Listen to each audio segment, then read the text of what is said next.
নজরুল ইসলাম। আলেমা মোসাম্মদ নাফিয়া আক্তারের পিতা মোহাম্মদ নজরুল ইসলাম, চুনারচর, সাভার, ঢাকা। আর আগে দুইজন ইটখোলা, কেরানীগঞ্জ, ঢাকা।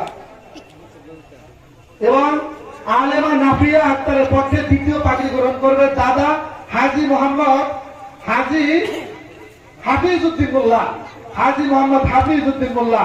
আমরা দাদাদেরকেও নাফির এই বরকত, আমরা তাদেরকে বরকতময় করতে চাই। হাফিজউদ্দিন মোল্লাকে আমরা আলেমা মোহাম্মদ নাফিয়া আক্তারের পক্ষে পাগড়ি গ্রহণ করার জন্য সবাই অনুরোধ করছি। 4 নম্বরে পাগড়ি গ্রহণ করছে আলেমা মোহাম্মদ নুসরাত জাহান কালিমা, বাড়ি মহিষার, বেতেরগঞ্জ, শরীয়তপুর। আলেমা নুসরাত জাহান কালিমার পক্ষে পাগড়ি গ্রহণ করবে তার নানা রফিকুল ইসলাম। নুসরাত জাহান কালিমার বাবা যেহেতু প্রবাসে থাকে, ওর পাগড়ি আমরা এখান থেকে নিয়ে